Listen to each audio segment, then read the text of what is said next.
What's up, guys? Game Fiend Fiend of all games here, and it's Saturday, which means it's another drama scripted Saturdays with your host, Game Fiend Fiend of all games. Let's start off with Raw. Raw, again, didn't do me wrong. Very entertaining in my opinion. Big news announcement coming from the Hall of Fame inductees of 2012. The first inductee was Edge. Very glad to see him go into the Hall of Fame. Now, did he go into the Hall of Fame too fast? In my opinion, yes and no.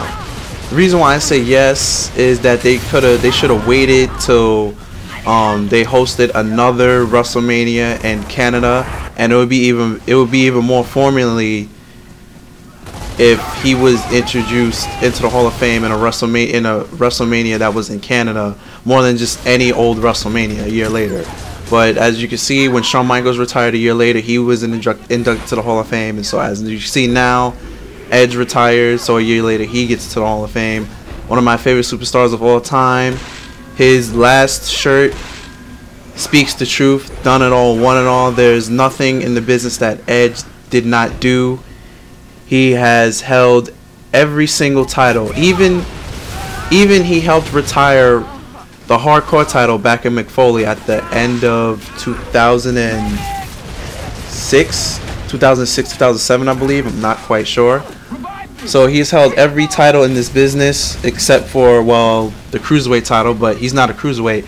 So yeah, but more importantly, the second announcement for the entries going into the Hall of Fame is the Four Horsemen. Yes, the Four Horsemen, the OG Four Horsemen, the four people that started it, all. Freaking Ric Flair, Arn Anderson, Truly Blanchard, and Barry Windham, the four OGs of the Horsemen, the original four members. This is big. I think if I'm not too sure, this is the first four-man staple to be inducted into the Hall of Fame as a whole. And first off, Arn Anderson, in my opinion, because I started watching wrestling in 1998, so I only got to see the end of Arn's career, but in my opinion, one of the most underrated wrestlers of all time is Arn Anderson.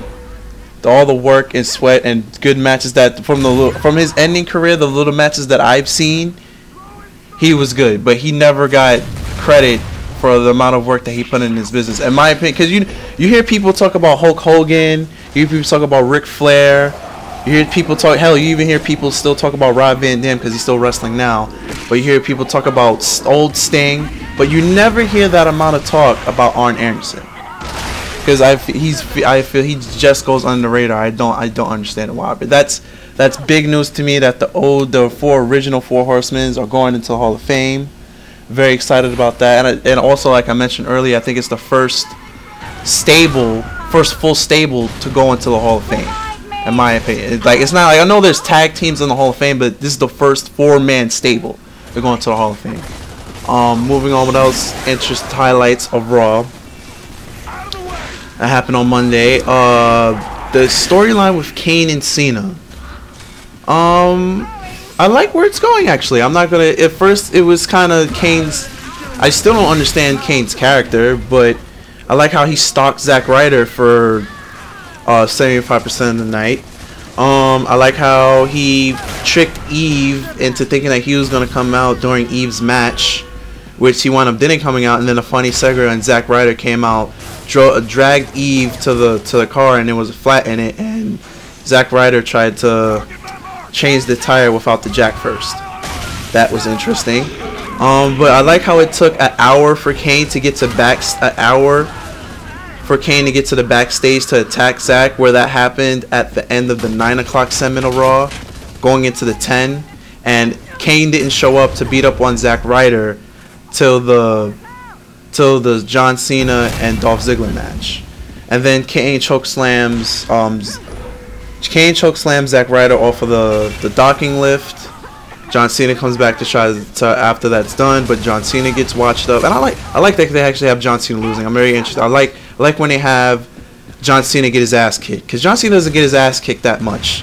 So when you have to take the value of when John Cena gets his ass kicked, because it's very rare when John Cena gets his ass kicked, and I'm gonna stop saying John Cena gets his ass kicked because I said it 4 times. But yeah, it's very rare seeing John Cena get his ass kicked.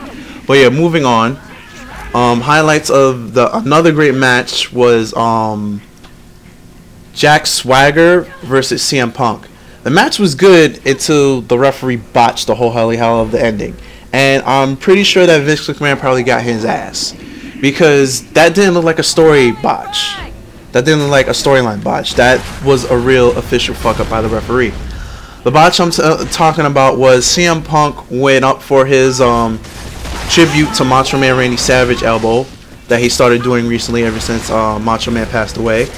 And he did the elbow, and it looks like he was going to transition from landing the elbow into the Anaconda Vice. But for some reason, he elbowed and he pinned, and he was going to do what he did to Alberto Del Rio when you kick out of the pin, reverse into the Anaconda Vice. The ref counted for a 3, and CM Punk got mad. It gave it away that it wasn't part of the story. It was actually a botch. So, but it was a great match overall. And with that, with CM Punk winning that match, that means that means Jack Swagger and Vicky Guerrero. Jack Swagger and Vicky Guerrero is banned from Dolph Ziggler's championship match at the Royal Rumble, which is going to be Dolph Ziggler versus CM Punk with John Laurinaitis as a special guest referee. Can't wait to see that. Can't wait to see that match. On a side note, moving on from Raw, what's up with Natty being jobbed out in squash matches? Did anybody notice that recently? I mean, she lost to Alicia Fox in under 2 minutes, and then on SmackDown this past Friday, or Tuesday if you want to be realistic about it, she lost to Tamina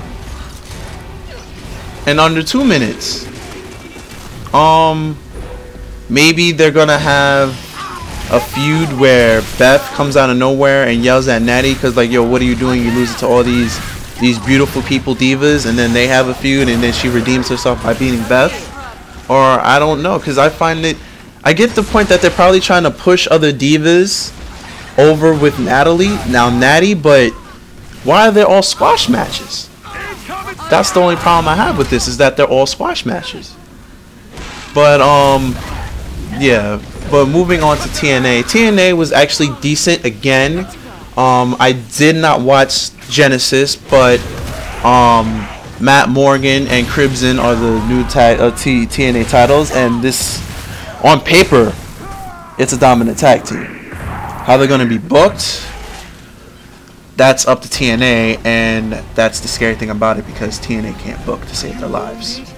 So we'll see when that comes through, or how that goes. James Storm beat Kurt Angle to become the new #1 contender. It was funny how that match began, because it started out as a promo, because Kurt Angle beat Storm in Genesis, but in Final Resolution, Storm beat him. So Sting said to solve it, just do this match right now after commercial break, and Kurt Angle had to just probably add humor to the situation. They had Kurt Angle run backstage to get dressed, and then Earl Hebner started the 10 count, and then Kurt Angle rushed in before the 10 count was over to start the match. Probably just add humor into something serious. I don't know why TNA did that. That's what you have Eric Young for. He's supposed to be a humor. Why put humor into something serious? But once again, it's TNA. They always try to do something different. Whether it works or not, they still try to do something different. Let's see what another highlight. The main event, Bobby Roode versus Jeff Hardy for the TNA title. Again, TNA trying to give away another free match, but this one ended in no contest. It was actually a good match till Bubba Ray Dudley pulled the referee up from the ring, because Jeff Hardy was going to win because he hit the swanton. And no homo, but Jeff's getting back in shape. He actually lost weight. He doesn't have that beer gut or reverse cocaine gut, as I want to call it, because they say when you're on cocaine and heroin you lose weight. Well, it looks like the drugs that he was on, he started gaining weight, which that's why I call it reverse cocaine. So he's actually getting in shape. He doesn't have the beer gut anymore, which is actually, can Jeff Hardy actually live a straight edge life with no drugs and no alcohol? Matt failed because during his rehab he got caught with alcohol. So let's see if it'd be odd if Jeff Hardy ends up with a more healthier life at the end of this all than Matt, because Jeff was on some serious stuff. But yeah, moving on to SmackDown. On SmackDown, the highlights of the show was well, Sheamus beats Jinder Mahal again, and I'm surprised Jinder Mahal doesn't have a concussion, because that's the 4th straight reef that he's eating a bro kick. And I mean, full on just eat it, like flat out eat it and sell 100% move in the face. I'm surprised he doesn't have a concussion yet. Sheamus wins that match. What else stood out and SmackDown for me? The main event ended in a no contest, TNA style, but it was an actual. I actually liked the finish, to be honest with you, because it was an understanding finish. But the match was good. Daniel Bryan hit the Big Show over 15 times with a steel chair, and it was like doing electricity move on a rock Pokemon. It just was not very effective. But the way the match ended was Daniel Bryan was running away from Big Show, and AJ, which is Daniel Bryan's girlfriend, was in the ringside, and Big Show ran into her and just knocked her out. And paramedics came out and took her to the back, and then Daniel, see, here's why I'm confused. I don't think Daniel Bryan, I'm not concerned about his heel turn, because what a heel would do in that situation, a heel would forget about what happened to his manager or ally at the time and just go for the win. No, Daniel Bryan actually showed concern for his girlfriend AJ, and went with the finish, with the no finish of the match, and helped and escorted AJ with the paramedics back to the back. And then he yelled at Big Show. It was like, yo, is the world heavyweight title mean that much to you? Do you mean she's like 95 pounds, you're 500? And then he called him a bastard. But Big Show was all mostly effed up anyway, because he can't believe that he did that. All I gotta say is, if he would have accidentally stepped on AJ after he knocked him over, yeah, she would have been done. There would have been no ifs, ands about it. But SmackDown as a whole was okay. It's better than last week by far. Like I recall on last week's Drama Scripted Saturdays, I recall telling you guys that I went to sleep, and on this one I didn't actually go to sleep, and I actually okay with the finish. But major thing I forgot about Raw: Chris Jericho trolling once again. Chris Jericho came out like he did the week before and didn't say anything, but this time he cried. Like he was too choked up to talk, and he started crying. And I was like, this man is amazing. This man is selling his new character times 1,000. The only thing that's messing it up is that he still tweets on Twitter like it's normal. He's not one of those superstars that doesn't go along with his WWE business. It doesn't get involved in his personal life, because his Twitter is personal. So he still tweets regularly like nothing happened. If you want to call it a bad part, that's the only bad part about what is he doing with his character in WWE, that he's still tweeting. He's still tweeting like normal everyday basis, like he's not mute on the internet, like he's mute on television. But we're gonna go see how far he stays mute on and still trolls the WWE universe, because the crowd still cheers for him. We don't know if he's a face, we don't know if he's a heel, we don't know what his intentions are. So I don't even know if he's in the Royal Rumble. Do you guys know he's in the Royal Rumble? Only WWE knows if he's going to be in the Royal Rumble, and is he going to win the Royal Rumble? We're going to have to wait and find that out. But yeah, I guess that's going to wrap it up for this week of Drama Scripted Saturdays. Rio's Game Fiend, I'm Fiend Games, and I'll check you guys later. First, all right, later guys, peace. Go through a whole show without talking about the debut of the long-awaited Brodus Clay. Do not click X on your YouTube. Do not stop. Do not go watch Shane Dawson. Do not go watch Ray William Johnson. Hold on. We have to talk about Brodus Clay. What the hell was that? I'll take that. I was fully surprised on that debut. Didn't see that coming.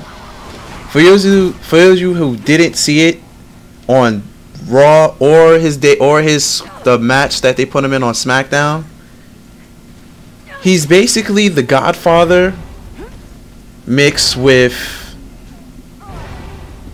I don't even know who he's mixed with. Oh, here we go. He's basically the Godfather mixed with Scotty 2 Hotty.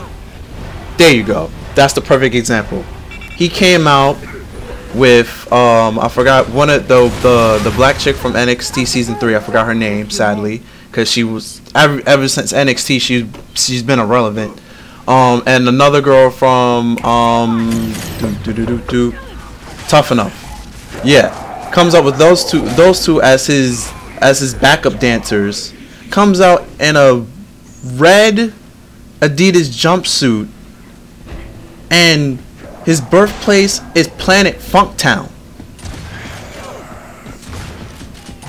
Yes, and he has this whole segment where he dances in the ring. I'm blown away by this. Was not expected this. I thought he was gonna come back all serious and mean and angry and yeah, everybody. You know, that's his saying. I can't wait for his shirt to come out that says yeah on it, because I would buy it. But oddly enough, it was enjoyable and entertaining, and something that you couldn't not notice. Like, it's something like, oh, okay, Brodus Clay, change the channel. No, you had to sit and watch it and be mesmerized by, a year ago he was a monster and now he's a dancer with a little swag on the side. I hate using that word, but that's the only way I could describe that. But yeah, it was very entertaining. I like how you called this spot. He was like, yeah, suplex time, baby, and just suplexed Carl Hawkins. And then when he did his splash, he goes, oh yeah, it's airtime, yeah, just splashed on Carl Hawkins, and then won the match 1, 2, 3, and then danced with his 2 backup dancers after the match. I don't know what to say. He did the same thing on SmackDown to some FCW guy, I'm assuming, because I've never seen that guy before in my life. So I'm very entertained by it. I hope WWE goes somewhere with this, and I just don't hope they don't leave him in the back seat. But anyway, this is the official end of the show. I'll see you guys next week, and I'm Game FIFA Games, and I'm out of here. Peace.